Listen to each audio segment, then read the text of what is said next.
going on, YouTube? Coming out of retirement. You know why? What has made me come out of retirement?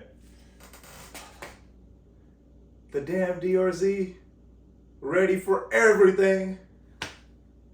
So Suzuki just dropped the bomb on us for the new DR-Z4S. So they rebranded it a little bit, but is it the same old bike that we've had for the last 24 years, is it? Or is it actually different? Is it worth upgrading if you've already got one? Or maybe you got something else, or something else, and maybe it's worth combining the two and get the new DR-Z4S? Let's find out, shall we? I'm so excited. Are you? Can you believe it? We got the new DRZ before the GTA 6. What is going on, Rockstar? Give us the GTA 6. Alright, I got myself a little bit of a cheat sheet here because, believe it or not, there's actually pretty good changes here. So we're gonna go through those, and at the end, we'll answer what am I gonna do, because I've got a WR250R and I've got a DR650 here. I've owned maybe 3 or 4 DRZ400s in the past and kind of gone back and forth. I buy one thinking I'm gonna love this thing and I'm gonna keep it forever, and I enjoy it for a few months, and then the thing comes back, man, this isn't the right bike for the stuff I want to do. So I usually end up with having 2 bikes. WR, I've got it set up for more of enduro, single track, woods riding. Then DR60, more of my lightweight ADV bike, which I haven't done too much to it because this is for more of the technical stuff. So we'll try to answer the question if it's worth getting rid of both of these and replacing it with the new DRZ now that it's got some pretty decent changes, or am I going to stick around with both of these bikes? And maybe I'll buy the DRZ anyways to test it and make some videos on this channel, because I have a feeling that bike is going to be really popular. I wonder why. All right, let's go. Why don't we start with the design? I'll put up a photo here. They have updated the design pretty significantly. It's a personal opinion if you like the design or not. I personally don't think it looks good. The old DRZ, it came out in early 2000s, and maybe I think the 2000 was the first year, and it looks like a bike from 2000. Whereas this new design, it actually looks like a new modern looking bike, and it looks kind of similar to the. Sorry, I'm opening up my cheat sheet here. It kind of looks similar to the CRF and a Kawasaki. Kind of, it's like they both had a child. is what it looks like here. So I think it looks good. The headlight looks different, but I kind of dig it, you know? It has a very aftermarket look to it, which I really like. So I don't know. I personally think it looks good. Let me know what you guys think in the comment section below, of course. I'm sure you guys will. And yeah, I dig it. I dig the new look. Thumbs up from me. So I'll leave that up to you guys if you like it or not. Now let's get into the more significant changes, or maybe not so significant. Let's start with the engine. So it looks almost exactly the same engine, and that's because it is. There are and the internals have been updated, but the outside, the casing itself is pretty much the same. So Suzuki says they have a new cylinder head design, new camshaft profile, new piston, new crankcase design, and of course the exhaust is completely new because now that the bike has been updated, they have to meet the new emissions. And that was the whole reason why Suzuki wasn't updating the old bike, was because as soon as they touched it, they have to meet the new emissions. So because of that, the weight has gone up. So we'll come back to the weight. So the engine itself, there are some changes here, but I think a lot of these changes are again to meet emission, to have less emission coming out of the exhaust, and whatever does come out, it's taken care of by the new baffles that are in the exhaust. So all the changes that they've made, they do say it prevents, it reduces the mechanical loss by 20%, which is a pretty decent number. And they claim that it's lighter internals, which I hope it is, and I hope it helps, because one of the biggest reasons why I kept selling my DRZ and kept forgetting after a couple of years, like, oh man, I should get that bike back. The DRZ sucks in the woods. It's just a really old design, and we'll speak about the chassis too. So the chassis, and the engine, it just doesn't really like to ride in tight woods, and it's actually a workout. It's really heavy. Although the overall weight is low of the old DRZ, it just still feels cumbersome and feels really, really heavy in slow technical terrain versus, for example, the WR. It just feels 10 times lighter than the old DRZ. So I'm hoping because of this changes in the engine, it's a little bit, there's a little bit less inertia, and the chassis itself is a little bit more flickable and a little bit more light and lively feeling, which we'll talk about. So overall, I think the engine changes are partially, in my opinion, because of the new emission laws. And at the same time, I'm really hoping that they try to make the thing a little bit lighter, the engine itself. Although, like I said, the bike itself has gotten heavier. So it's gone up from, what was the previous weight I have written down here? So the previous weight of the DRZ400S was 313 or 316. And the new weight is 333 pounds. So it's gone up, right? It's gone up about 20 pounds. And is that all in the exhaust? No, I don't think the exhaust is going to be 20 pounds heavier than the old DRZ400 exhaust. Some of the weight, yes, maybe it's 6, 7, 10 even pounds heavier than the old exhaust. But where's the rest of the weight coming from? Well, let's talk about that. So the other thing that they've changed is they've added a bunch of electronics. Do we want them? I personally don't. I don't think the DRZ400 has that much power that I need traction control. I need different rider modes. It's not a sport bike. It's not making 100 horsepower. Like some of the even ADV bikes like Africa Twin or Desert X, or like, sure, maybe those bikes, I would love the traction control. I would love have different rider modes so I can control the power when I'm off-road. But DRZ, it's practically the same engine. Maybe they've gained a couple more horsepower, a couple more torque, if that. But I never needed traction control or different rider modes to control the power. And I don't think most of us needed that, but they've added it. I guess it's the new trend. Every bike has to have some electronics to be a 2024 bike. I don't know what to tell you. So what have they done? Well, the biggest thing in electronics that we've been asking for, or a lot of us have been asking for, is fuel injection. So they have gotten rid of the carburetor and gone to a fuel injection. Now, obviously, I have a carburetor bike, and I don't mind a carburetor. And I think a lot of us have learned and loved to live with the carburetor just for ease of maintenance and reliability and ease of changes. We don't need a fuel controller, we don't need a dyno, we don't need a different ECU to whenever we make a change. We just change a simple jet and the bike runs perfect. Now, a lot of people will kind of go to the slide carbs, and that's when they start to have some issues. You get more power, but it's really difficult to tune those carbs, whereas the CV carbs that the Suzuki's come with stock are pain-free. You can leave them as is.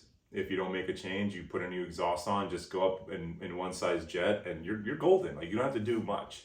I've never had to rejet any of my DRZs or DR650s for the winter time, for example. I have the same jets that are running all year round. If I make a change in an exhaust or airbox mod or whatever, I'll change the jets and I'll just leave it at that. So I don't mind the carburetor, but having, fuel injection on the WR here, and I just never have to think about it, I guess.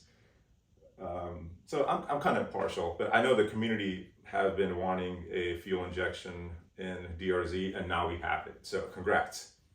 It has rider modes, 3 rider modes, I believe. It has traction control, it has ABS, and with all that comes a new dash, which is really nice. I was getting tired of the old dash. And what do we get in this new dash? So that's different. We still get the speed indicator like we did before. We get gear indicator, which is super nice. I don't think we've had that. The WR doesn't have it. DRZ doesn't have it, or DR doesn't have it. The old DRZ didn't have it. So gear indicator, I really appreciate that.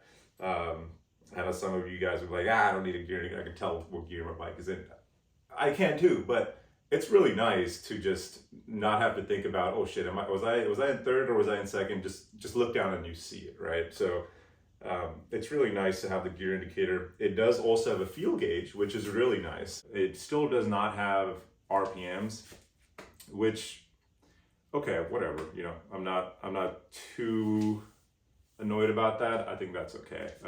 Gear indicator and fuel gauge were the two things I would really love to have, and they have added those. And the dashboard itself, I'll put a picture up. It looks a lot cleaner. It looks like more of the new Suzuki. They've had a similar dashboards on other bikes, which is nice. They have all the control system as well on the left side to control your traction control, your rider modes, etc. It is ride-by-wire, but no, there's no cruise control. Please don't say that. Why is there no cruise control? You don't need a cruise control on a DRZ. Okay, so no, there's no cruise control. One thing that's still sticking around is a 5-speed transmission. Suzuki did not put a 6-speed in this bike. How do you feel about that? Let me know in the comment section below. How do I feel about it? It's 5-speed on the current DRZ is not great. The fifth gear isn't really overdrive, and I know a lot of people say, "Oh, you're fine. You know, you don't need a 6th gear. 5 gear on DRZ are perfect. You can cruise on the highway. You can do this. You can do that." And I would partially agree. Yeah, you can 60, 65, you can do pretty comfortably, and that's most of us what we do. I don't really ride on the highway with my dual sports. I ride back roads. I ride off road. So I didn't really mind the 5-speed, but for every once in a while when I do have to jump on the highway, if I'm running late or if I need to get somewhere quick, the 5-speed is not great. What I'm hoping, and it doesn't really say in their material, is what I'm hoping is they have changed the gear ratios in there. I really hope they've made the 5th gear a little bit taller. They spread out the gears a little bit, keep 1 and 2 low and spread the other ones out. I really hope they did that, but we won't know until people have gotten to ride it. So that has stuck around. I don't know whether you're annoyed about it or don't really care. Please share your opinion in the comment section below, because I'm kind of impartial. I hope they have kept the 5-speed. I just hope that they've changed the gearing up a little bit. Hopefully the 5th is a little bit taller than it was in the existing DRZ. Otherwise, it makes no difference to me. I'm not riding my DRZ on the highway. So to me, it doesn't matter, but I know a lot of people use the DRZ as a lightweight adventure bike and commute on the highway and travel on the highway, and they need the 6th gear. Would have been nice to have the 6th gear, but let me know what you guys think in the comment section below. The other change is the new frame. So they have updated the frame, which again, the only thing that I didn't like the chassis, the only thing about the chassis I didn't like for the old DRZ, it just feels too heavy and it's not light feeling in the woods. So the new frame, I'm really hoping it helps with that. Plus the changes that they've made to the engine. Hopefully the engine is lighter and the new chassis feels better in the woods. So the frame is updated, and along with that, the S model also gets now the upside down forks. Before it was just the Supermoto, but the DR-Z4S will also have the upside down forks.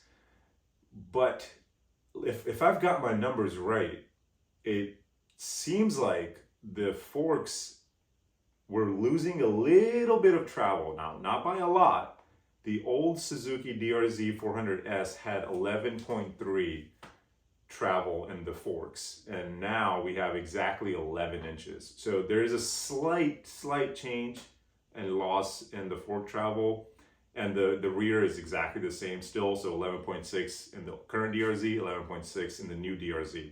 The ground clearance is exactly the same, 11.8 in both.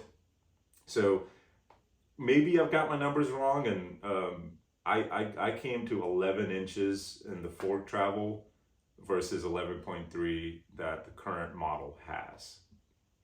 I don't know. Again, do I care about the upside down forks versus the old conventional forks? I think the old conventional forks worked fine. It's just, I guess, welcome the new look. I like that they're adjustable as well, and they just look modern, and if they're gonna feel modern, I hope along the chassis and the new fork combination transforms this bike into a woods bike that can, again, potentially replace both of these bikes and be the one and only bike, maybe. This obviously has still conventional forks, and these forks are way worse than the DRZ forks. These are really old school forks, whereas the DRZ400S, those forks are not that old school, and it has plenty of damping and plenty of support. You can always improve the suspension, but stock is totally fine. So upside down forks, I'm happy with it. I think if nothing else, the looks are great. So yeah, we'll take that. So that's the other big change, the chassis and the suspension. Now, what else we left with? We got just like a couple of small things here. They've gone away with the 7 1/8 inch bar on the DRZ400S to a 1 1/8, so oversized bars and clamps on the DRZ4S. Great. I think I've always just liked the look of the oversized bars. It just cleans up the dash a little bit more, so I've always just updated them. I haven't done that on my Suzuki DR650 here. Again, this is more of my budget build, and I want to change as little as possible because I'm not riding this in any sort of technical terrain. That's what this is for. So I'll maybe make some videos now that I'm back on YouTube. DRZ got me so excited. I'm gonna maybe start making some videos again and show you guys what I've been riding and where I've been riding and some of the changes in my personal life and my riding career. So yeah, just subscribe, follow along. So yeah, 1 1/8 bar, oversized bars is just great. We don't have to spend money to get clamp upgraded to the oversized bars and get oversized bars. These probably will still be soft compared to Pro Taper's Renthal aftermarket bars, but at least we don't have to spend the money to get upgraded clamps. Now it comes with the oversized clamps. All right, what else? I think that's about everything. Oh, I did miss one thing. With the new forks, their rake has changed slightly, and I'll put this in here. But I forget, I didn't write down the exact rake numbers, but I'll put them right here on the screen. But I do know they did change a little bit.